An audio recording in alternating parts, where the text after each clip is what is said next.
Buenas tardes, bienvenidos y bienvenidas a todas a la presentación del libro Cerdos y Niños, que es este libro que tenemos aquí, de Ernesto Hernández Busto. El subtítulo es ¿Por qué seguimos siendo carnívoros? Bueno, vamos a presentar este libro esta tarde aquí en España. En un duelo diálogo, el autor va a estar hablando con Javier Morales, que es el autor de El día que dejé de comer animales. Ahora voy a presentar a ambos autores.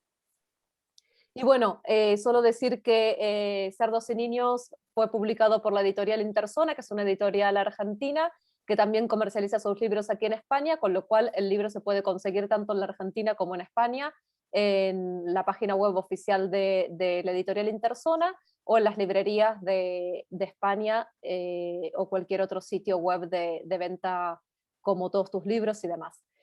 Bueno, voy a presentar a los autores y luego los dejo a ellos en diálogo. Ernesto Hernández Busto nació en La Habana, Cuba, en 1968. Es un escritor y traductor cubano que reside en Barcelona desde 1999. Inició sus estudios universitarios de matemáticas en la ex Unión Soviética y regresó a La Habana para cursar estudios en el Instituto Superior Pedagógico en la especialidad de literatura. En 1992 emigró a México, donde colaboró sistemáticamente en la revista Vuelta, dirigida por Octavio Paz, así como en otras publicaciones literarias mexicanas como la Gaceta del Fondo de Cultura Económica y Biblioteca de México. En dos ocasiones, 1996 y 1998, obtuvo la beca de traducción del FONCA. Su libro de ensayo Perfiles Derechos obtuvo en 2004 el tercer premio de ensayo Casa de América. Es autor de los libros Inventario de Saldos, Apuntes sobre Literatura Cubana, La Ruta Natural, Muda, Miel y Hiel, Jardín de Grava y Cerdos y Niños es su último libro, que es el que presentamos esta tarde. Javier Morales es escritor, periodista y profesor de narrativa y escritura creativa en la Escuela de Claro Obligado y en la Escuela de Escritores.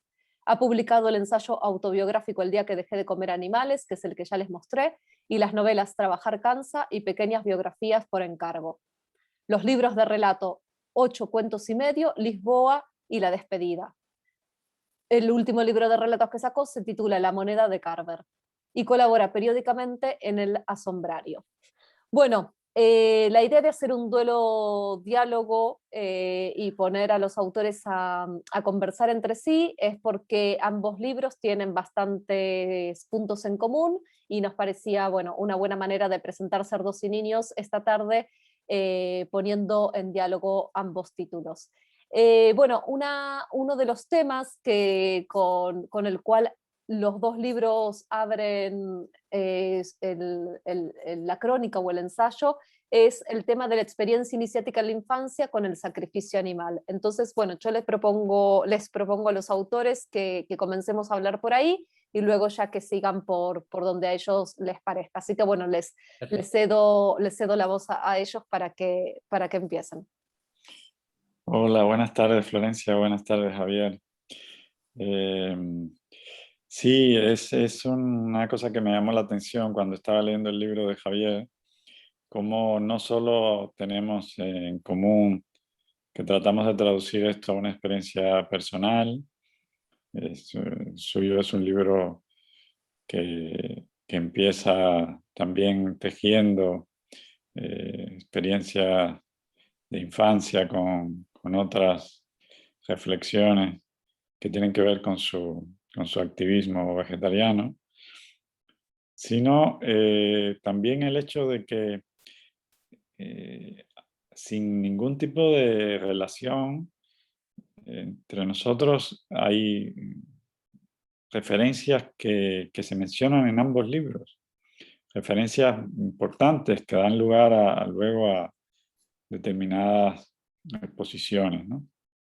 Eh, Una de esas referencias que se mencionan en ambos libros y que nos sirven de punto de giro, digámoslo así, pero que nos permiten trayectos diferentes, yo no diría que opuestos, diría que tal vez divergentes, es la lectura del libro de Jonathan Safran Foer, Eating Animals, Comer Animales, como se tradujo al español. Es un libro que fue importante para Javier también lo es en mi reflexión, aunque de manera diferente. Safran Foer no es especialmente, yo creo, original en el sentido de que muchas de las cosas que él cuenta en su libro, que es una gran reflexión o reportaje hilado con historias de vida también, sobre la industria de la alimentación animal. Mucha de esa información, decía, ya existía, estaba en otros sitios, pero él lo entreteje con una historia personal, con una historia de cómo en determinado momento decidió volverse vegetariano al enterarse de ciertas cosas. Y también con una historia que tiene que ver con su familia, con la relación que él tiene con su hijo, con lo que él desea para su hijo. Todas estas reflexiones que parecen más propias de la autoficción están en ese libro tejidas con datos espeluznantes. Entonces, este libro que fue importante para Javier también es el punto de partida de mi reflexión. Solo que yo me voy por otro camino, porque tal y como comento en las primeras páginas de Cerdos y Niños, no se trata de que la experiencia iniciática de ver un sacrificio animal en la infancia tenga una sola consecuencia. Es decir, no es un imperativo moral, no crea un efecto automático. Sí es cierto que en todas las culturas, en todas las épocas ha habido reflexiones sobre la piedad que provoca el hecho de sacrificar animales para ser comidos, pero también es cierto que en todas las culturas y en todas las épocas hemos seguido siendo carnívoros, seguimos consumiendo animales. Eh, entonces yo creo que esa divergencia es un poco el punto de partida y creo que me da la razón en el sentido de que no es, al no ser un imperativo, al no crear un solo efecto moral, digámoslo así, en todos los seres humanos, o bien es que tenemos algo dentro roto o disfuncional, o bien no basta con presenciar un sacrificio para volverse vegetariano. Yo diría incluso que ni siquiera basta con leer el libro de Safran Foer y de saber todos los datos espeluznantes sobre la industria de la alimentación que ahí se muestran y en general sobre todos los digámoslo así, problemas que crea esta industria en nuestras sociedades contemporáneas, ¿no? No sé qué opinará Javier de esto. Me Bueno, gustaría antes de darle la nada, palabra. claro, muchas gracias Ernesto y Florencia y a Zona Europa por invitarme a la presentación de este libro que me ha encantado leer, tanto por su contenido y por las propuestas que hace y ese recorrido a través de la mitología, de otros libros. Cita también no solo a algunos autores de los que hablábamos antes, también a John Berger, que para mí es un gran maestro en muchos sentidos. Calasso también me parece un intelectual de primer orden y creo que es verdad que nos unen lecturas muy parecidas, aunque con caminos luego diferentes, y me parece que eso también es lo bonito de ser humano, ¿no? Que no siempre tenemos por qué ir por el mismo camino y lo interesante es poder contrastarlo. La edición es preciosa, os la recomiendo, sea uno vegano o no vegano, me parece que ya simplemente el planteamiento intelectual del libro pues merece la pena, ¿no? Y cómo lo ha apoyado pues a través de sobre todo de sus lecturas, que acaba convirtiéndose como una especie de viaje interior, ¿no? Y eso me ha parecido también muy bonito, ¿no? Como el Ulises, al que menciona varias veces a lo largo del libro, sobre todo al comienzo, ¿no? Entonces, bueno, si por no irme demasiado por las ramas y por contestar a esta pregunta que plantea Florencia y Ernesto de la experiencia personal, yo diré que sí, evidentemente yo procedo del ámbito rural, ¿no? Lo que se entiende ahora por esa España vaciada en cierta forma, ¿no? Que se habla tanto, al menos aquí en España, no sé si en Argentina, donde también nos están oyendo, ocurre lo mismo, pero hay un gran debate entre lo que serían las ciudades y el mundo rural que está despoblado de personas, pero con mucha vida, por otro lado, de naturaleza, ¿no? Y fíjate, Ernesto, que yo creo que ahí está, aquí de la cuestión a tu pregunta, ¿no? De si esa experiencia lleva a todos a al mismo desenlace. Yo creo que una experiencia de ese tipo no tiene por qué llevar a, ¿no?, a tomar una decisión ética al respecto, sobre todo cuando uno es un niño, ¿no? En tu caso, tú asististe a una matanza de cerdos, en mi caso fue pues ver cómo degollaban una gallina, ¿no? Y eso luego, años después, yo lo enlacé bueno, con Albert Camus, que cuenta lo mismo en El hombre rebelde, ¿no? O sea, perdón, en El hombre rebelde, en El primer hombre, ¿no? Cuenta, aunque luego él no fue vegetariano ni nada, pero sí habla de ese dolor que sintió al ver cómo su abuela degollaba una gallina, y fue un poco lo que a mí me sucedió también, un poco, ¿no? Sin embargo, yo no me hice vegetariano y vegano hasta entonces, sino muchísimos años después de esto. De hecho, he sido casi toda mi vida omnívoro y solo recientemente, desde hace pues tal vez 6 7 años, ya no me acuerdo, tomé este camino, ¿no? Un poco de, bueno, pues de ser más consciente del sufrimiento animal, ¿no? Te decía que tu planteamiento, yo creo que tiene que ver con el hecho de que en las zonas rurales no se vive así, ¿no? Esa aproximación al sacrificio animal, o podemos llamarlo, ¿no?, al vínculo con la naturaleza, no tiene nada que ver con el que hay en el mundo urbano, ¿no? De hecho, los mataderos, si no recuerdo mal, empezaron a surgir en el siglo XIX. Hasta entonces, que es cuando comienzan a surgir las ciudades, ¿no? Y cuando se construyen las ciudades, los mataderos se iban lejos de las ciudades. Está esa frase famosa que dice Elizabeth Costello, que no es suya ni tampoco de Paul McCartney, sino de una gran escritora que era Marguerite Yourcenar, que también era vegana, que decía, si los mataderos fueran de cristal, ¿no?, pues nadie sería carnívoro, ¿no? Que es un poco lo que tú me estás planteando, ¿no? Si una cosa lleva a la otra. Yo creo que una cosa no lleva a la otra para nada, y perdóname la comparación, no pretendo ser demagogo, pero es como hablo de España, pues hace 40, 50 años en España, pues estaba bien visto dar una torta a una mujer. Bueno, bien visto no mucho, pero se asumía, ¿no?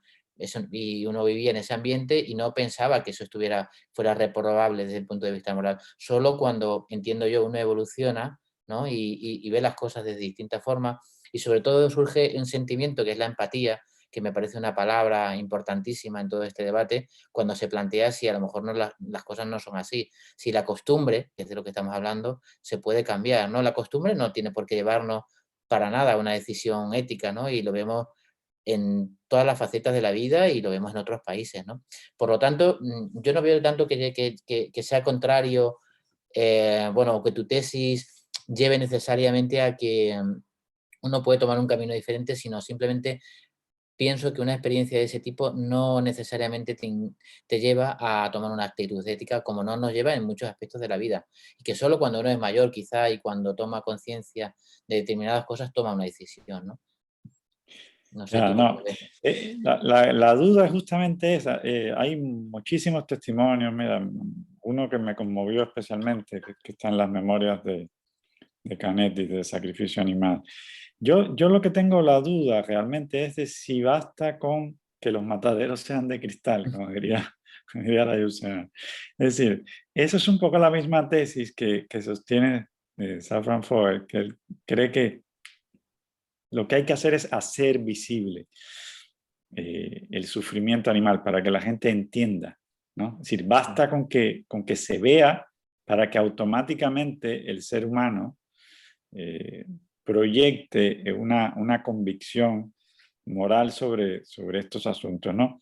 Es un poco lo que comentaba, te estábamos comentando antes, sobre ese documental reciente que se llama Gunda, de un realizador ruso que se llama Víctor Kosakovsky, muy bueno, que un poco sigue la vida de un ternero, una cerda, que es la que da nombre al documental, sus crías, y una gallina de una sola pata en una granja prácticamente idílica, en la que vemos cómo estos personajes, porque realmente llegan a ser personajes, conviven y entretejen una serie de sentimientos, si se puede decir así, ¿no? Esta sería la versión paradisíaca, como te comentaba antes, el lado opuesto del famoso documental La sangre de las bestias, ¿no? La Sang de Bête, que se hizo en los años 40, que hizo Franju, ¿no? Georges Franju, donde se muestran imágenes realmente espeluznantes, una cosa, un shock de un matadero parisino, alternadas con, a la manera surrealista, con imágenes también medio idílicas de la banlieue. Tanto Franju por el lado de mostrar alguna calidad chocante como Kosakowski en este documental, que lo que quiere es mostrarnos que esa vida paradisíaca en la que prácticamente los animales se convierten en personajes a la altura de cualquier ser humano, ambos, te repito, por vías diferentes quieren llegar o se sostienen sobre el mismo presupuesto, que es que basta con saber lo que ha pasado para llevarnos a una pregunta o a una conclusión moral. Yo creo que en efecto en los últimos años en las sociedades contemporáneas ha habido no solo una mayor sensibilidad para ese tipo de cultura rural, si se quiere, sino también, evidentemente, se ha ampliado el discurso de la empatía a partir de descubrimientos científicos. Yo en ese sentido, sí, no quiero quedar yo aquí como alguien que propugna, al contrario, yo tengo preocupaciones que tienen que ver con el bienestar de los animales. No soy un defensor a ultranza de los mataderos ni nada por el estilo. Pero sí hay sin duda reflexiones científicas que han ampliado nuestra idea de qué cosa es la cognición, qué cosa es la cognición animal en concreto, qué cosa es la inteligencia, si hay un solo tipo de inteligencia. En fin, que hemos puesto en duda muchísimas de los presupuestos que antes nos hacían sentirnos de alguna manera superiores al animal como una inteligencia superior, ese modelo tipo de Descartes, que ha sido también muy cuestionado. Tú lo comentas en tu libro, ¿no? Mi problema es que yo no tengo, soy un poco más pesimista que tú. Es decir, yo creo que a pesar de saber esa información, de enfrentarnos a la realidad del sacrificio animal, el ser humano es un animal predador por naturaleza. Creo que eso es parte de nuestra naturaleza. Entonces, aquí habría como dos puntos de vista y con esa idea te la quiero dejar, ¿no? Es decir, de la misma manera que en política existe la izquierda y la derecha, ¿no? En la izquierda, por así decirlo, ha tenido la idea de cambiar la naturaleza humana, ¿no? De que la naturaleza humana se puede culturizar, de que es posible modificar nuestros peores hábitos en busca de un ideal emancipatorio, si se quiere ver así, ¿no? En cambio, para la derecha, el presupuesto básico es la aceptación del ser humano en tanto animal imperfecto y no culturizable, ¿no? Entonces, de la misma manera que hay esa divergencia en las ideas sobre la naturaleza humana, pues también la hay con respecto a este fenómeno. Es decir, no quiero que ignoremos un hecho muy sencillo, y es que el mundo natural no es la panacea. Es decir, el hombre empezó a comer animales, a limitar a los animales de presa, y creo que a veces tenemos una visión un poco idílica de lo que eso representa, de cuáles son los límites morales de la alimentación animal, ¿no? Que es además, yo creo, el aire de nuestra época, una de las tendencias de nuestra época, ¿no? Esa especie como de pensamiento blando, esa necesidad de reconducir culturalmente la idea del ser humano. No sé, ¿a ti qué te parece? Bueno, planteado cuestiones muy interesantes. La primera de todas ellas, aunque he notado algunas, pero espero eh, abordarlas todas. La primera es si el hecho de conocer, ¿no? En este caso el sufrimiento animal, lleva inmediatamente a actuar. Y yo creo que eso es una ingenuidad pensar eso, ¿no? Sí es cierto que, como hablamos antes con el tema de los mataderos, que surgen a partir del siglo XIX, y especialmente ahora en el siglo XXI, ¿no? Y a finales del siglo XX, ha ocurrido una cosa, ¿no? Y es que no vemos a los animales, simplemente los vemos en bandejas de poliespán. Mucha gente, por un lado, yo creo, y hablo un poco del mundo occidental, por decirlo, ¿no? Desconozco lo que Claro. ocurre en otros países, pues como China y tal, ¿no? Pero lo que entendemos básicamente como el mundo occidental, así aunque sea un poco reduccionista, entiendo que ha habido una mayor empatía y mayor sensibilidad hacia los animales, pero paradójicamente ha aumentado muchísimo el consumo animal al mismo tiempo, ¿no? Y de hecho sigue aumentando, no ha bajado, a pesar de que también, por otro lado, haya aumentado el veganismo y todo eso, no deja de ser porcentajes muy pequeños, ¿no? Entonces hay una paradoja por el hecho de que la gente o la población en general puede ser, y salvando las distancias, más o menos sensible a la cuestión animal, pero como lo que se está tomando es un trozo de carne que viene en una bandeja poliespán como si fuera un membrillo, como si fuera disocia, que de ahí viene un, ¿no? Y eso, por eso yo aludía antes al mundo rural. Creo que hay una gran diferencia. En el mundo rural, sobre todo antaño, había y eso lo habla mucho John Berger, ¿no? En por qué miramos a los animales, una autora que tú mencionas y que para mí es uno de los grandes, ¿no? Se ha establecido una relación diferente en el paso de la sociedad campesina a la sociedad urbana e industrial que ha dejado de lado esa cultura campesina, ¿no? Entonces, mientras que la cultura campesina, sin idealizarla, hay una relación de mutuo aprovechamiento, en cierta forma, de la naturaleza, eso no ocurre en las ciudades. De ahí que es importante que en las ciudades se vea de dónde viene ese sufrimiento, que sí que se ve en el mundo rural y que efectivamente, como hay una relación mucho más cercana y natural, yo he conocido a vaqueros en mi infancia y a cabreros que amaban y lo creo de verdad. Yo, de hecho, he hecho hasta reportajes, ¿no?, que querían a sus cabras. O sea, yo no me cabía ninguna duda. Yo pasé varios, ahora está muy de moda, ¿no?, lo del nature writing y todo eso, pero hace ya un montón de años me acuerdo que pasé para hacer un reportaje para El País. Bueno, pues pasé varios días con un pastor de ovejas y este hombre quería a sus ovejas y yo sabía el nombre de cada una de ellas. Bueno, no faltaba ni un día, no tenía vacaciones, por decirlo así. Esa relación que tenía con ella no tiene nada que ver con la ganadería industrial, que es un aspecto importante, ¿no?, de todo este debate, ¿no? Yo entiendo que tu pregunta tiene más que ver en el sentido abstracto, por decirlo así, si los humanos estamos legitimados para sacrificar animales para consumo. El problema es que esa pregunta no es abstracta, sino que se lleva al terreno concreto, y ahí enlazo con el libro de Jonathan Safran Foer. ¿Qué ocurre? Que la mayor parte de la carne que comemos no procede de esa visión idílica de los animales que están en el campo y que también es cuestionable, ojo, pero digo, no procede de esa visión, ¿no?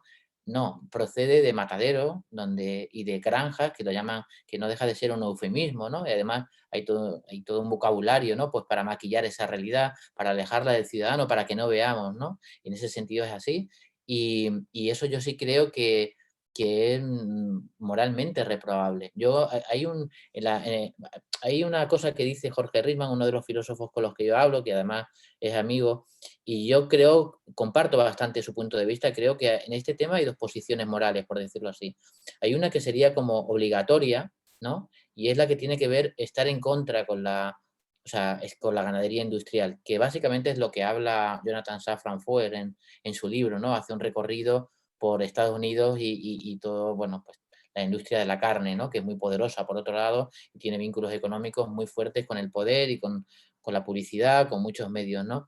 Y por otro lado, es un poco el planteamiento que yo creo que tu libro va más allá de lo que sería la ganadería industrial, pero desde mi punto de vista, ambas cosas no se pueden disociar, porque la carne que comemos no es procedente de vacas felices, ni mucho menos.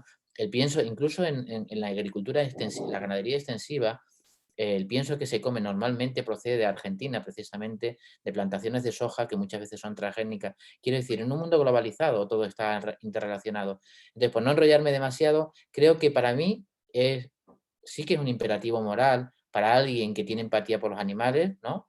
Y digo lo que dice Elizabeth Costello, que también es otro vínculo. No se trata de amar a los animales, sino de respetarlos. No se trata de tener una visión idealizada de la naturaleza, que comparto, que también eso ocurre, sino pensar que formamos parte de ella, ¿no? Y como tal, tenemos que tener una empatía hacia otros seres que sufren y que son sensibles, ¿no? Entonces, hacia la ganadería industrial, creo que hay que tener una posición muy beligerante. Lo que sería otro tipo de consumo, pues mucho más cuidado, por así, digamos que es donde yo creo que está tu debate, ¿no? ¿Estamos legitimados a hacer un sacrificio a un animal que ha sido criado en buenas condiciones?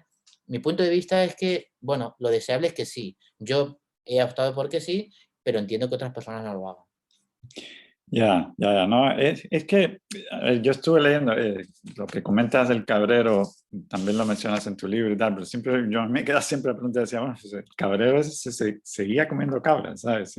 No hay Claro, una, no, totalmente. Y a conocer a esos animales o tener esa relación rural con ellos, no lo llevaba a ser vegetariano. Y luego tú dices aquí, cuando tú entrevistas a Rishma, que lo cuentas en tu libro, realmente me sorprendió el nivel de ingenuidad de una de sus respuestas. Tú le tocas un punto que me parece fundamental y él te responde algo así como que la antropología, aquí lo tengo, te lo voy a leer exactamente, Sí, sí. que la antropología ha cambiado mucho y que según hemos sido omnívoros, seguro desde tiempos remotos, pero omnívoros quiere decir que la parte de carne que muchos de los australopitecos comían, por lo que sabemos hoy, era un poco de la carroña que dejaban los grandes animales. Eso no es cierto. Es decir, en la antropología contemporánea se sabe a ciencia cierta, de la manera que si has leído a Edmund Wilson, sabes que fue importante para el hombre que comer carne, porque eso fue lo que garantizó en ciertos momentos el surplus de energía que significaba en cierto momento de la evolución humana un salto cualitativo de una especie a la otra. De la misma manera que en los estudios sobre civilización está eso, en la antropología está claro que hay estudios súper detallados que hablan de que el hombre es carnívoro, se volvió carnívoro, cómo lo hizo y por qué. No es que se comió una carne que dejaban ahí otros animales de presa. Eso de verdad es de un nivel de científico. Es decir, no es que no queramos creer en que la naturaleza es idílica y que el hombre era vegetariano y luego tuvo esos pasos, dio esos malos pasos. No, el problema de fondo aquí es qué entendemos cuando decimos que el ser humano es un animal predador. Es decir, no quiere decir que eso que tenga que ser así para siempre. Yo simplemente hablo de una realidad histórica demostrable, ¿no? Científicamente demostrable. El ser humano, como bien estudia Calazo ya a un nivel más simbólico, en determinado momento se convirtió en cazador y se convirtió en cazador imitando a los animales. Prácticamente la idea del paraíso original que había en ese momento era que para hacer eso el cazador no tuvo que separarse del animal, no tuvo que sentirse superior. Sí, el problema es más antiguo que Descartes, o más antiguo que la idea de superioridad del hombre que tanto critica Elizabeth Costello. El problema viene de esta base, de ese momento en el que el hombre, mientras se disfrazaba de oso, mientras se sentía parte de ese mundo de almas, mientras sabía que los animales tenían alma, también devoraba. Sentía culpa, pero devoraba. Y la culpa la expresó a través de ciertos rituales de sacrificio y tal. Y el proceso simbólico que hay detrás de todo eso es también, tristemente, como bien explica John Berger, es el que nos llevó a descubrir el arte, nada más y nada menos. Es decir, hay una solidaridad muy profunda, oculta, entre ese proceso, entre esa mímesis, esa manera en la que el hombre imita al animal predador, se confunde con él, le pide perdón, habita en un mundo donde él y el animal prácticamente son intercambiables, son lo mismo, y al mismo tiempo luego devora al animal. ¿Sí? Esa manera que tiene de apropiarse del mundo o de reconocer la lógica devoradora del mundo, la lógica en la que somos o víctima o predador, ¿no? Es un proceso simbólico curioso, claro, son preguntas más filosóficas, más allá del hecho puramente de que estemos a favor del sacrificio animal o no, o de que podamos estar perfectamente a favor de los derechos de los animales. Yo, por ejemplo, estoy a favor no estoy, digámoslo así, a favor del maltrato animal.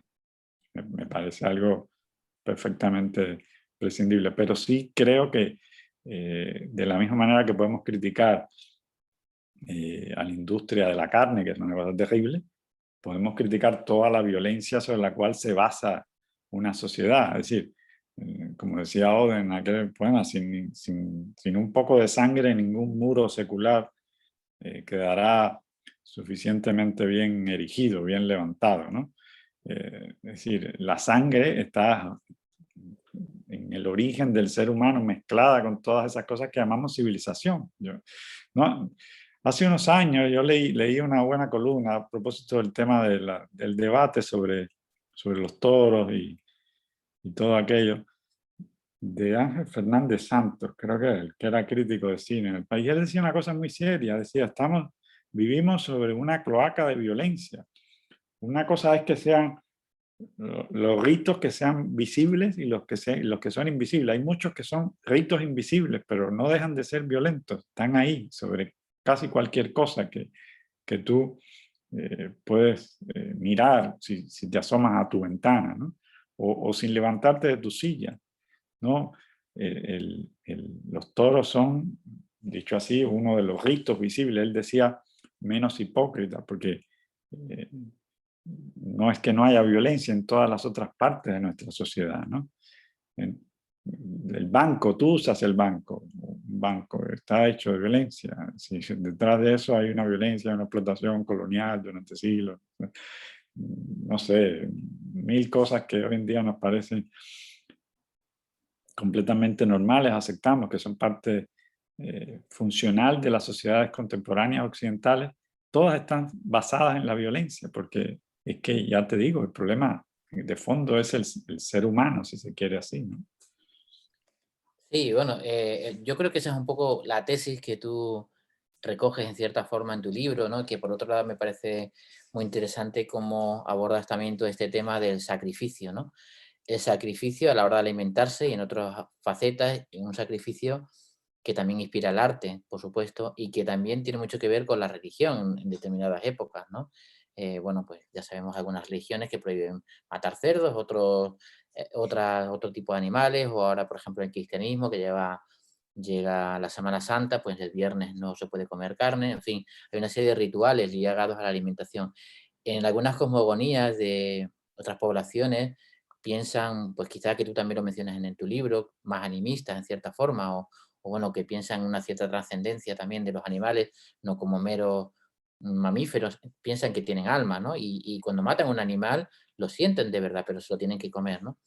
A ver, yo creo que aquí, en todo lo que has contado, evidentemente, los humanos somos como somos gracias a que hemos comido carne en una época de nuestra evolución. Y eso nadie lo duda, tampoco Jorge Risman, ¿eh? Lo que él decía que no se había comido tan en el inicio, hasta que aprendimos a cazar, ¿no? Al principio nos alimentábamos de las... No es contrario a lo que tú decías, al principio nos alimentábamos más de las carroñas porque no sabíamos cazar, no habíamos aprendido a cazar, y fue luego, posteriormente, cuando ya sí, evidentemente, pues fuimos capaces de adoptar estrategias para tener nosotros solo pues un león o lo que fuera, ¿no? El mamífero que fuera en ese momento, ¿no? Es decir, para poder, básicamente, perdona que te interrumpa, Sí, pero sí, sí. básicamente la idea es, para poder matar al león, tuvimos que ser el león. Y además, tuvimos que aprender a fabricar herramientas. Es decir, piensa que esto es un paso civilizatorio importante y está asociado al hecho mismo de ser predador. Claro, efectivamente. Lo que pasa es que yo creo que es a donde iba. El kit de la cuestión está en que en esa época era necesario comer animales, impepinablemente necesario. Yo creo que todo depende de la necesidad que tengamos como sociedad de hacer las cosas, ¿no? Yo, al menos, y conozco a muchos veganos, nadie está diciendo que en una situación de complicación y de que no... te pongo el ejemplo este de que pasó, ¿no? En Argentina, esta película, esta historia tan terrible, ¿no? De estos alpinistas que se quedaron atrapados y se tuvieron que comer entre ellos. Obviamente, tienen que comerte un humano si quiere sobrevivir. En nuestra sociedad nadie pensaría que uno puede comerse un humano, ¿no? ¿Por qué no? O sea, si lo piensas bien, sería lo mismo comerse un humano que comerse un cerdo, ¿no? En cierta forma. Pero digamos que está prohibido, ¿no? Igual que en la sociedad occidental, nadie se come perro. ¿Por qué? Pues porque tiene un simbolismo, ¿no? Ya que estamos hablando de simbolismo. La carne de perro es muy apreciada en China y no es apreciada en España o en Francia, aunque hasta el siglo XIX en Francia se vendía carne de perro, ojo, también. En época de hambruna nos hemos comido hasta ratas, o sea, eso es así. Pero el problema para mí, el quid de la cuestión está en qué momento de la historia estamos. Por supuesto, en el inicio fue necesario comer animales porque nosotros luchábamos de igual a igual con los animales por el espacio y por el hábitat y por la comida. Pero hoy en día, en el siglo XXI, creo que no tiene nada que ver con esa situación de hace tantos siglos, ¿no? Que hoy en día nosotros, como humanos, desde mi punto de vista, y también por una desmesura que viene por ese mito de Prometeo, ¿no? Que ya que hablamos también de, ¿no? de pensar que le robamos el fuego a los dioses y eso nos da el cariz de ser dioses, ¿no? A su vez, ¿no? Esa famosa obra de teatro de Prometeo encadenado, ¿no? Entonces, quiero decir que yo creo que hemos llegado a un momento de creernos los dueños de todo. Y no necesitamos matar. La tesis central, desde mi punto de vista, es que en el momento en el que vivimos, sin que eso justifique que a lo largo de la historia, bueno, pues haya sido necesario matar animales para el consumo, pero yo creo que en el momento en que vivimos hoy no es necesario. Por supuesto, no es necesario tener granjas industriales, ni siquiera para mantener una salud, ¿no? O sea, no es necesario, no solamente que no es necesario, sino que es contraproducente y podríamos enlazar con otros temas que no son tan, digamos, filosóficos, pero sí prácticos, ¿no? Como los temas ambientales y otras cuestiones de la salud, Ya, pero ¿no? ahí viene la pregunta que yo también hago ahí, es decir, la alimentación no es solamente para alimentarse, para recibir las proteínas que necesitamos, de la misma manera que el sexo no es solamente para procrear, ¿no? Mm. Es decir, el ser humano no tiene que estar encajonado, a mi juicio, y esa es la principal crítica que yo creo que convierte el libro un poco en un panfleto, en el sentido bueno de la palabra, un panfleto ensayístico, pero un panfleto a fin de cuentas, por su brevedad y tal vez por su vehemencia. Creo que no hay que tener una visión reduccionista de lo humano, en el sentido de que, bueno, como ya no necesitamos evolucionar, Evolucionar sí, no bueno, necesitamos quiero cambiar. decir, no necesitamos dar ese, es decir, no necesitamos el surplus de energía que representó en su momento la alimentación carnívora para poder hacer el paso de un tipo de cerebro a otro o de un tipo de, una cantidad de energía a otra, ¿no? Eh, aunque no estemos en esas circunstancias, nosotros no nos alimentamos. La dimensión simbólica es fundamental en el ser humano. Y si defendemos el arte, y si a todos nos parece bien el arte, y nos parece bien las cosas de la civilización, eh, ¿por qué no, por qué adoptar una perspectiva reduccionista con respecto al hecho de la alimentación carnívora? A ver, mira, el Kosakovsky que te mencionaba, es una paradoja curiosa. El director de ese documental, Gunda, que produjo Joaquín Phoenix, el actor reconocido vegano, se descubrió un día que él había filmado con películas de 35 milímetros toda su vida y que para hacer la película de 35 milímetros se necesitaban huesos de animales. Cual fue un shock para él, porque él había sido, digamos, un ferviente defensor de los derechos de animales y sin embargo había tratado todo el tiempo de potenciar un arte que usaba los huesos de los animales y ahora se ha pasado al digital, por esa razón. Pero a mí ese tipo de conversión, ese tipo de perspectiva moralista que también tiene Safran Foer, por cierto, en su libro, en el sentido de la educación, de que no querer mostrar la violencia, no querer enseñar a sus hijos, no querer educar a sus hijos en un mundo en el que existen los mataderos industriales o rigen la alimentación humana, los mataderos industriales. Bueno, pero es que tenemos que convivir con la violencia esencial que somos. Eso es un poco lo que yo trato de comentar en el libro. Somos esa violencia también. Sí, yo creo que, bueno, no sé, tienes un poco, que lo mencionas de hecho en tu libro, no digo esa visión hobbesiana, no sé si se diría así, pero sí que partes desde su postulado, ¿no? Esa famosa idea de que el lobo es un hombre para el hombre. Es un poco como tu tesis y es la eterna cuestión de la humanidad, si te fijas, ¿no? Frente a la visión idílica de Rousseau, ¿no?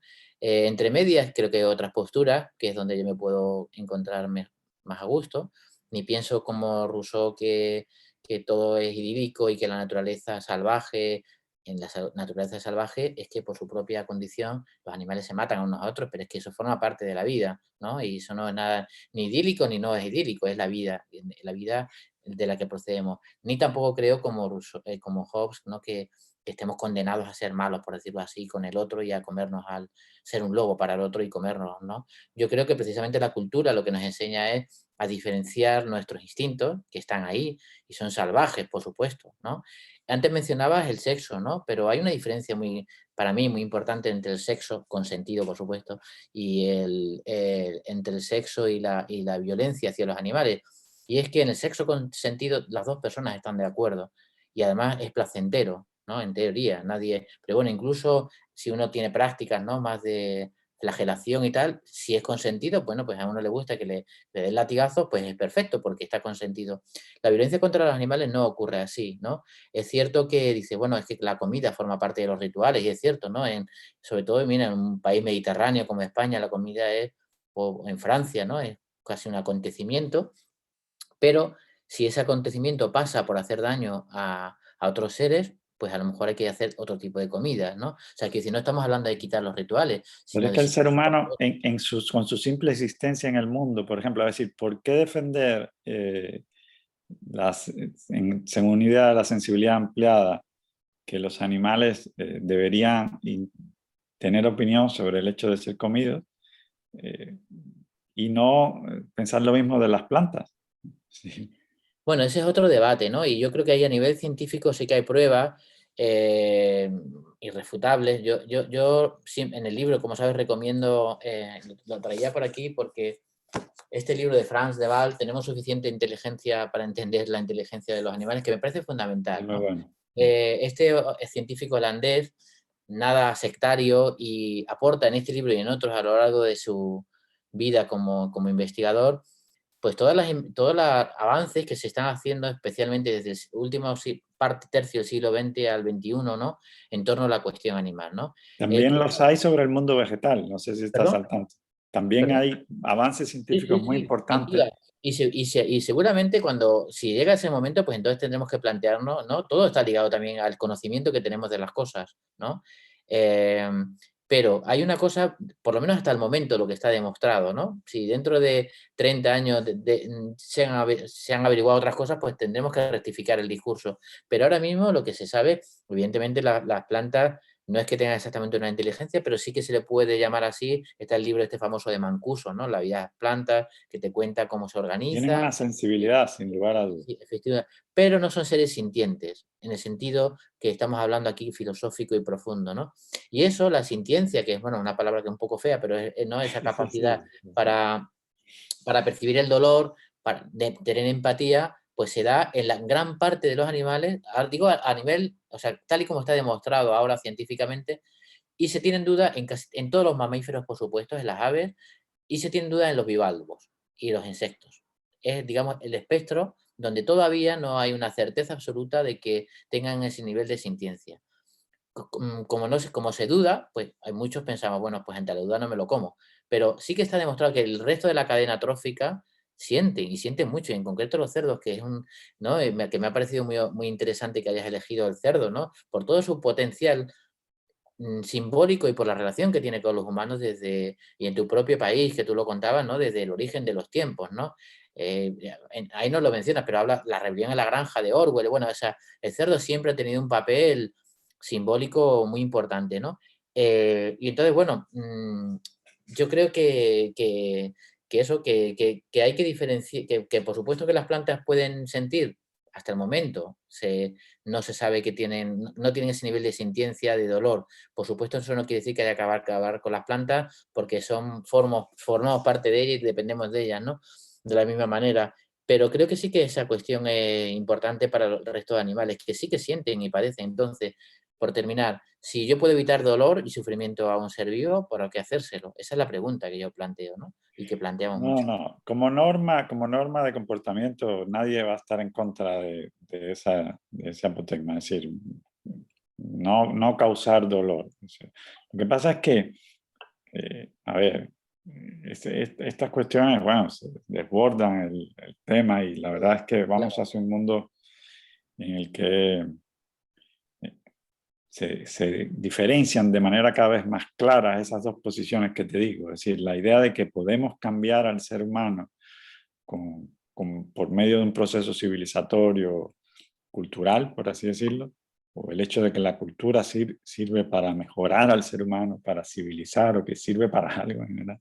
Y otro tipo de perspectiva en la que yo me ubico mejor, que desconfía de esa experiencia. Es decir, yo creo que el ser humano, en general, filosóficamente hablando, no digo que un ser humano concreto no pueda ejercer determinado comportamiento piadoso, ¿no?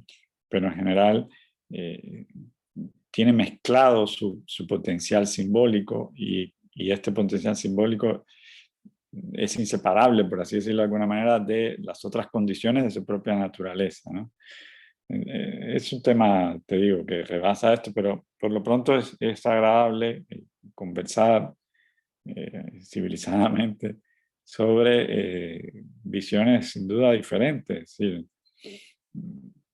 Lo de las plantas no es una pregunta al azar, evidentemente no No, no, tienen sí que esa es una pregunta sentiencia. además recurrente porque siempre se suele utilizar, Sí, digámoslo así, ¿no? bueno, Dice, bueno, y si te pero, comen pero cuando tú le pides perdón a un ser vivo para comértelo, no es porque, es decir, que el hecho de que no, de que sea un ser inferior, por así decirlo, como bien dice Costello, no te autoriza a comértelo. Es decir, desde esa perspectiva puramente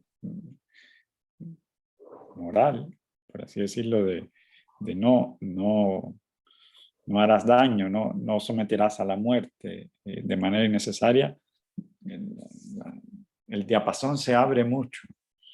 Y yo creo que además el hombre tiene con los animales una relación más especial, producto de la manera en la que se ha producido el hecho civilizatorio, ¿no? Pero sin duda sí, son temas complejos, complicados. Podríamos estar aquí mucho horas. tiempo.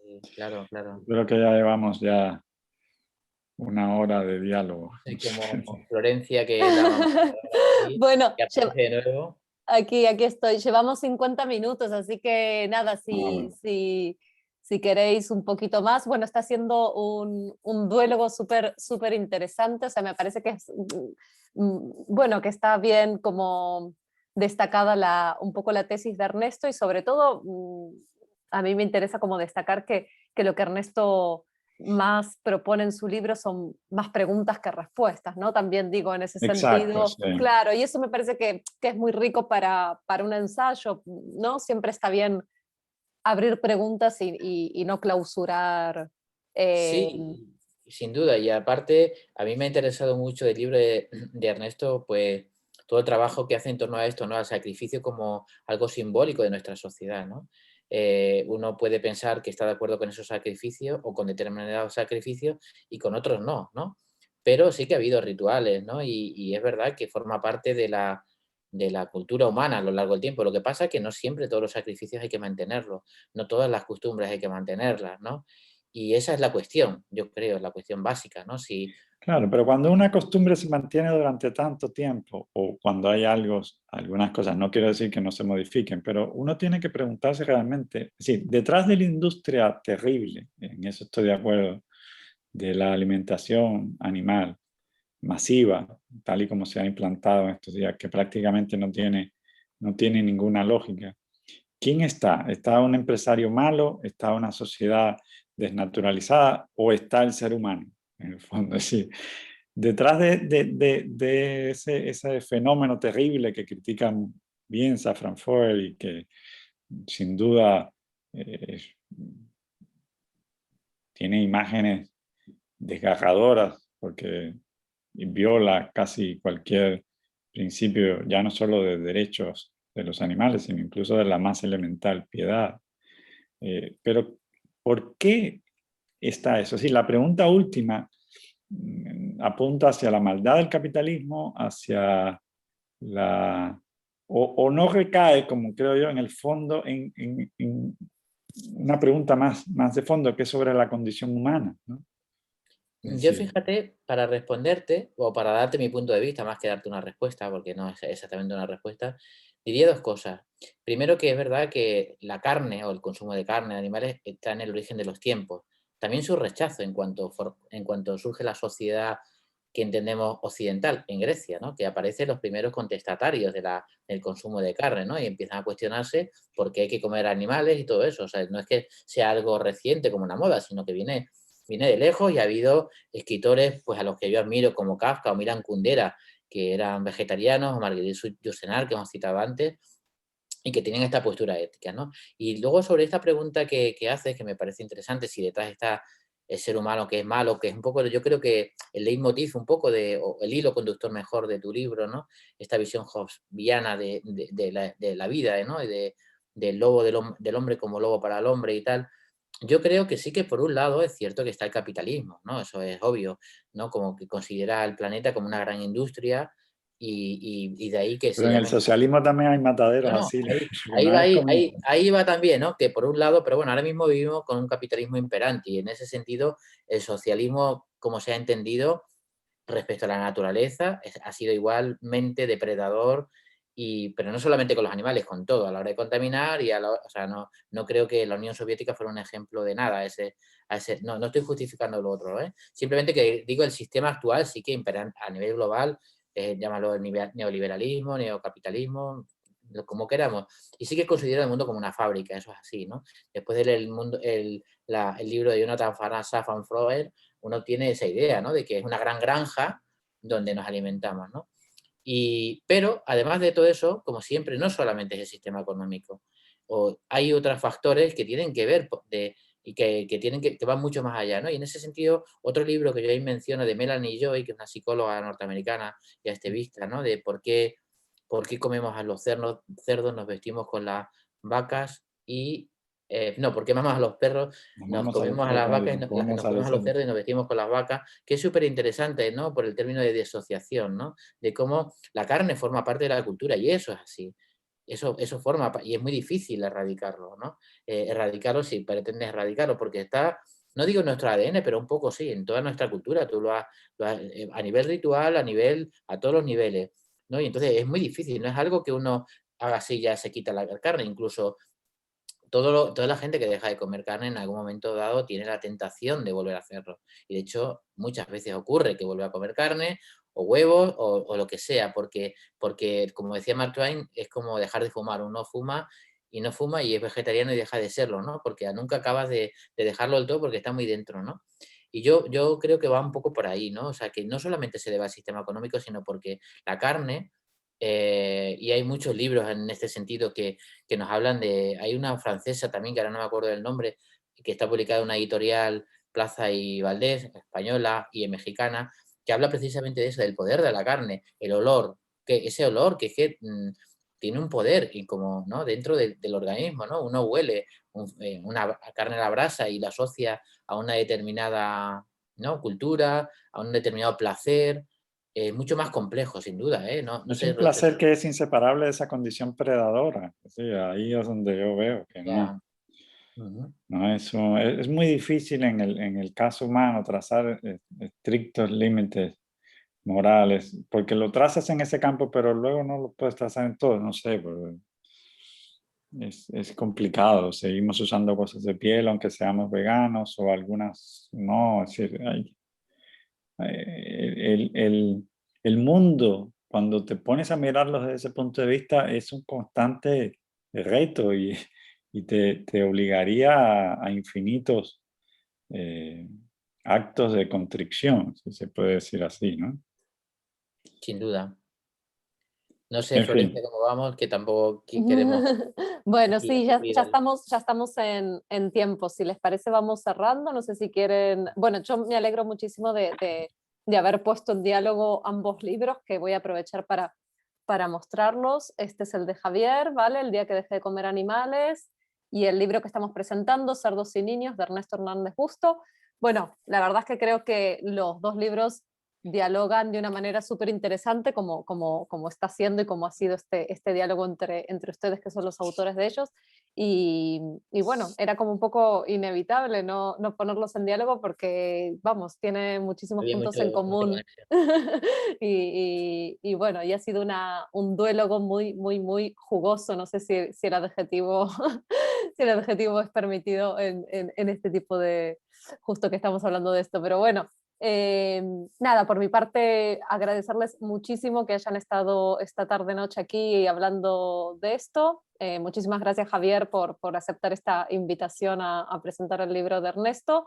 Y bueno, muchísimas gracias, Ernesto, por presentar tu libro y por mostrarnos y abrir todas estas preguntas y hacernos pensar sobre la condición animal y la condición humana, ¿no? Que es un poco aquí la tensión sobre la Lo que hay mesa. detrás, es cierto, sí, sí. Bueno, Mm. yo agradezco también la invitación y de verdad que recomiendo la lectura de Cerdos y Niños, porque creo que, tú lo has dicho antes muy bien, Florencia, yo creo que plantea muchas preguntas. No siempre tenemos que estar de acuerdo con algunas de las posibilidades que plantea Ernesto. Bueno, yo de hecho, como hemos visto, en Mm. algunas diferimos, pero siempre me parece interesante que en este mundo tan polarizado, donde se habla poco o se conversa poco, me parece importante, ¿no? Entablar diálogos, y por eso me parece un acierto que lejos de, aunque él lo haya planteado como un panfleto, ¿no? Lejos de soltar un panfleto y no dialogar, me parece importante ese diálogo, porque yo creo que hagamos lo que hagamos, tiene que ser una cosa colectiva, ¿no? Un acuerdo colectivo al final, cada uno con su punto de vista, ¿no? Y me parece muy importante ese acercamiento, ¿no? Y nada, y es una delicia leer Cerdos y Niños, y de verdad que para los lectores que nos estén viendo, cuando vean el vídeo, se lo recomiendo encarecidamente. Gracias, Javier. Yo Gracias a creo los que se dos. devora, además, hablando de carne. Bueno, muchísimas gracias, gracias Ernesto también. Y bueno, nada, Cerdos y Niños, editorial Interzona, se consigue en las librerías de España, se consigue en Argentina, se puede comprar en la página web de la editorial Interzona y en España en las librerías de toda España. Bueno, buenas noches y muchísimas gracias, ha sido un auténtico placer. Buenas noches y un placer, sí. Mucho éxito al libro, Ernesto. Que tenga un buen Gracias. recorrido. Venga, chao. Chao.